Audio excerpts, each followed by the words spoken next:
L'incontinence urinaire peut survenir à tous les âges de la vie. À titre d'exemple, elle concernerait 2,6 millions de personnes de plus de 65 ans. Elle touche les femmes, majoritairement, mais également les hommes. Et parmi les causes d'incontinence urinaire masculine, il y a les pathologies de la prostate. Je vous propose de comprendre quelles sont les circonstances de survenue de l'incontinence urinaire chez l'homme et avec nos invités de découvrir comment s'organise la prise en charge de ce trouble et quelles sont les solutions qui sont proposées.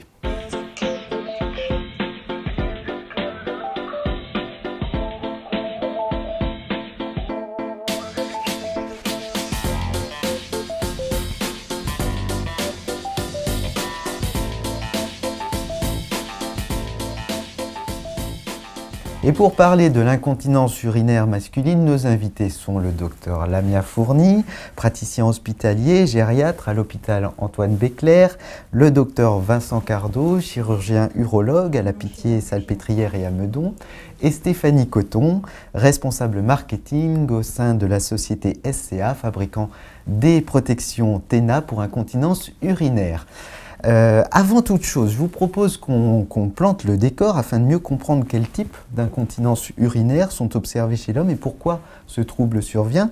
Lamia Fourny, je vous laisse commencer. Quels sont justement ces types d'incontinence urinaire chez l'homme?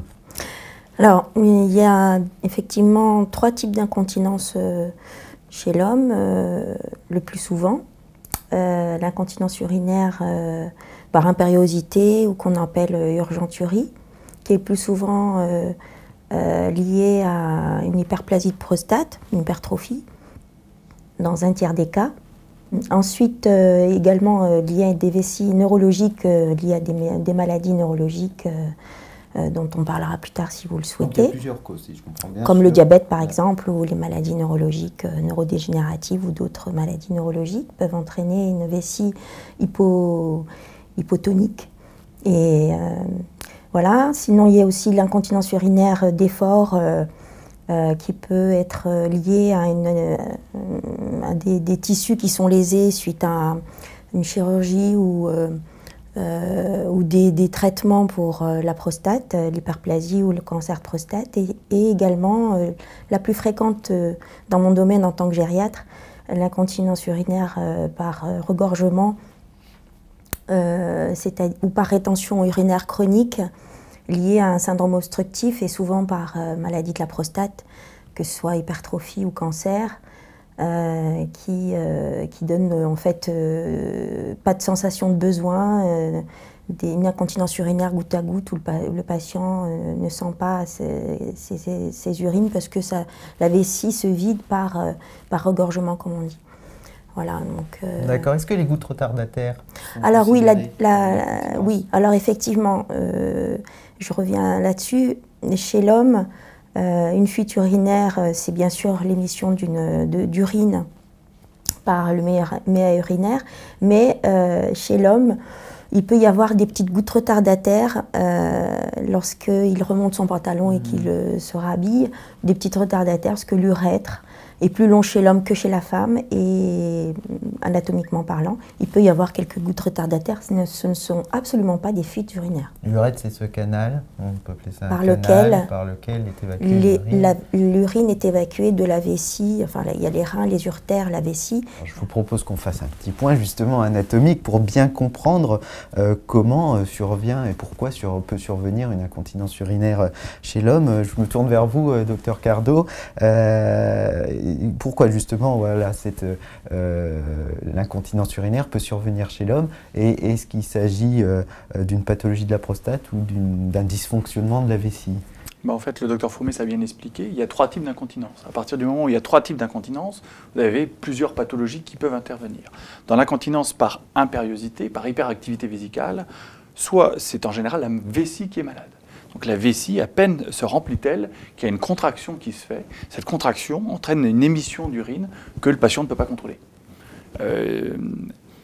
Ensuite, vous avez l'incontinence par incompétence du sphincter. Le sphincter ne marche plus. Pourquoi? Soit, l'a très bien dit, une anomalie neurologique, le sphincter ne marche plus, et donc vous perdez vos urines à l'occasion d'un effort, vous toussez, vous riez, vous marchez, et il y a de l'urine qui passe.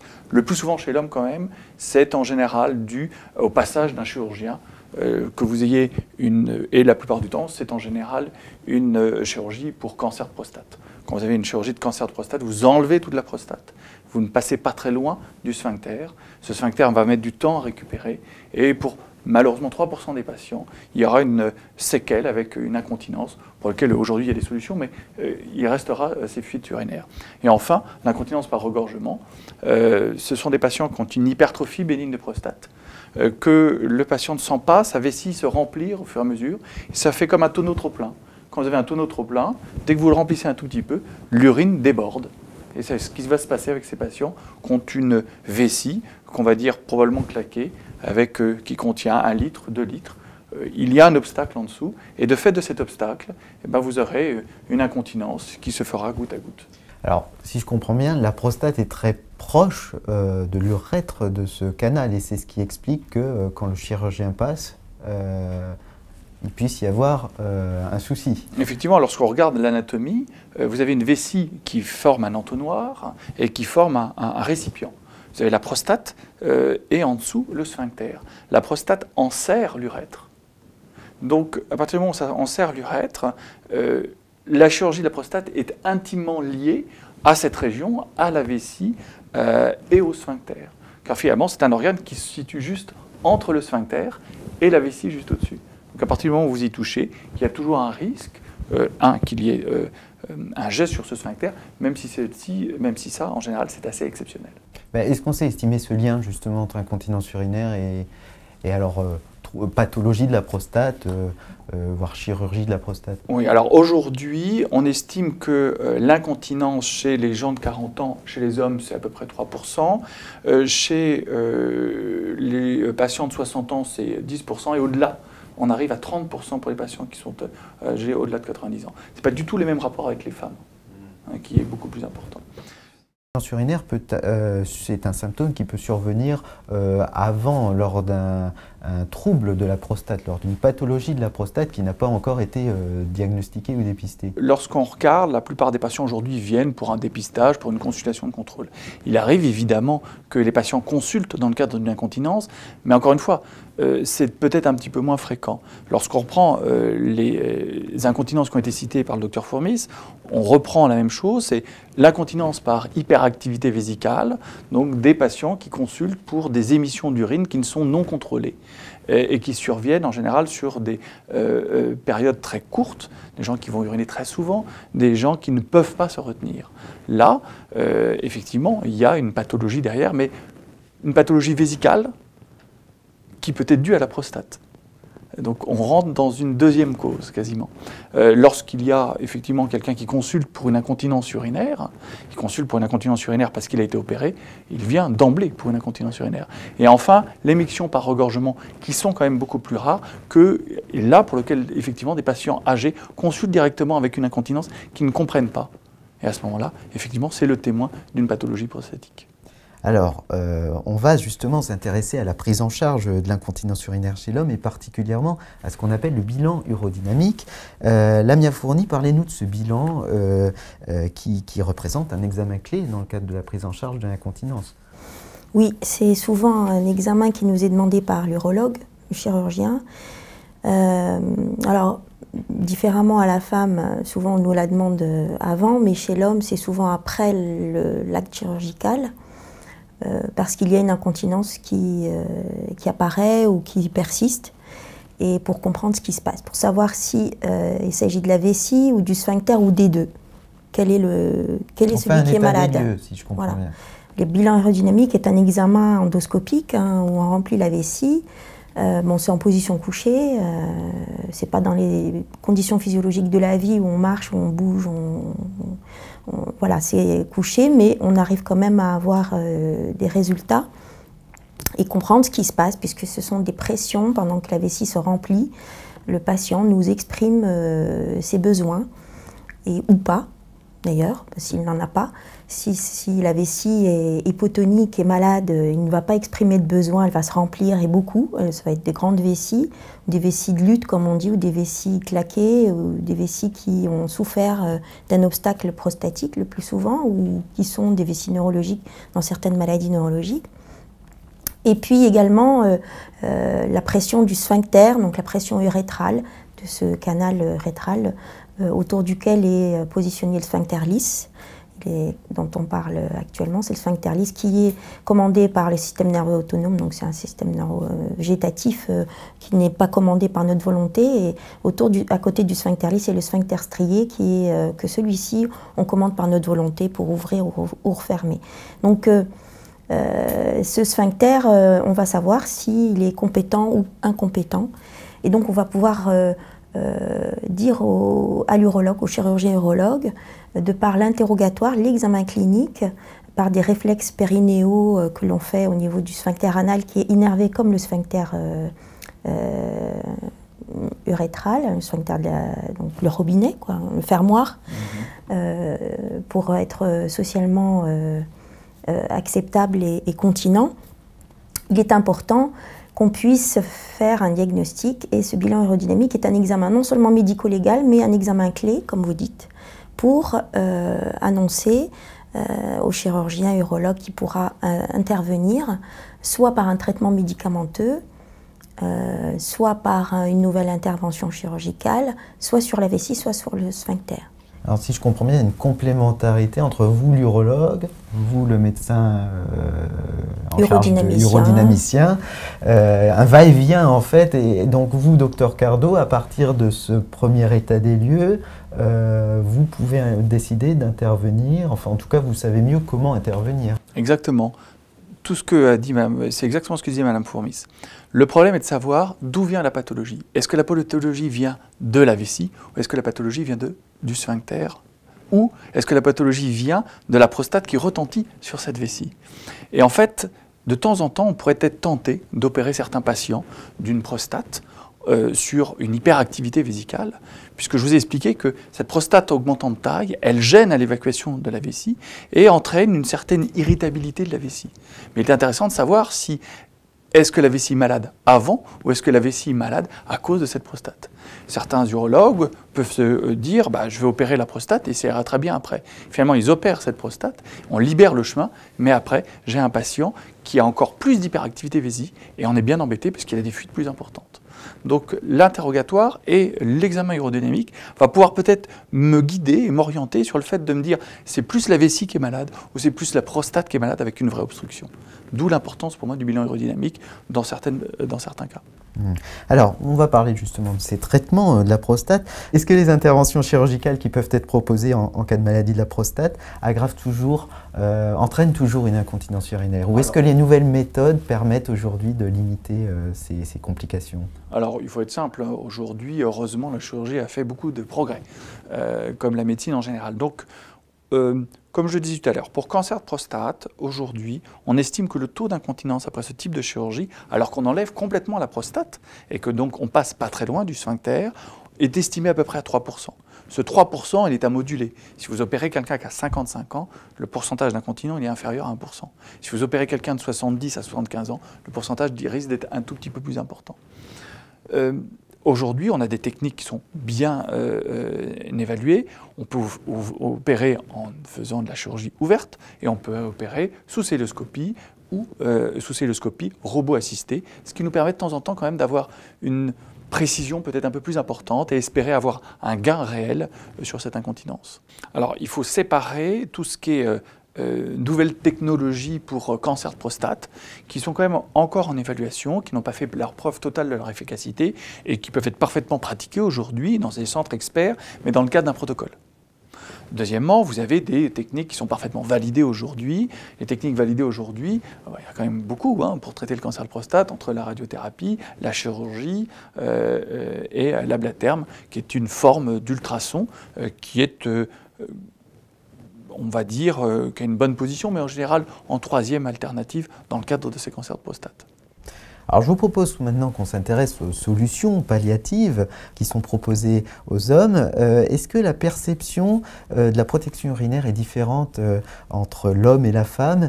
Et je me tourne vers vous, Stéphanie Coton. Est-ce que vous, laboratoire fabricant, au-delà de l'effet protecteur recherché, comment est-ce que vous prenez en compte cet aspect psychologique? Alors, notre enjeu en tant que fabricant et de protection TENA, ça va être de faire connaître les solutions aux hommes, c'est-à-dire de leur expliquer qu'il existe des protections spécifiques.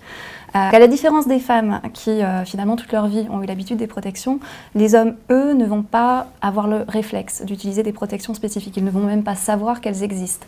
On sait que plus de 60% d'entre eux ne savent même pas que ces protections sont disponibles. Sont disponibles, tout à fait.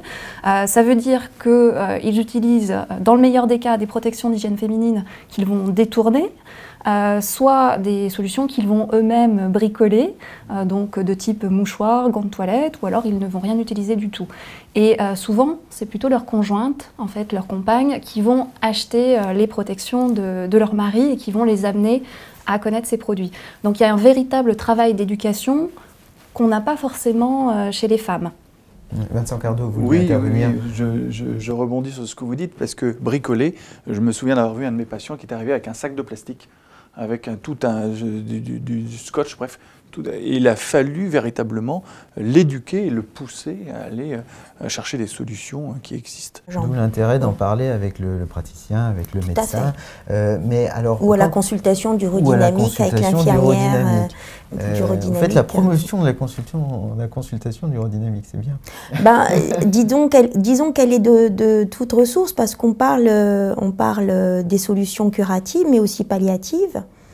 Et moi, je ne sais pas bien parler des protections, comme mon infirmière avec qui je travaille, et qui a toutes les adresses et qui sait trouver des protections aussi pour des patients âgés très incontinents, où les dents principales se retrouvent par exemple dans le même lit que son mari, mouillées la nuit, et c'est pas très agréable, et qui cherche effectivement le moyen de trouver des protections adaptées à son mari. Et parfois, pour des quantités d'urine importantes, ça peut aller jusqu'à 3 litres, que la protection puisse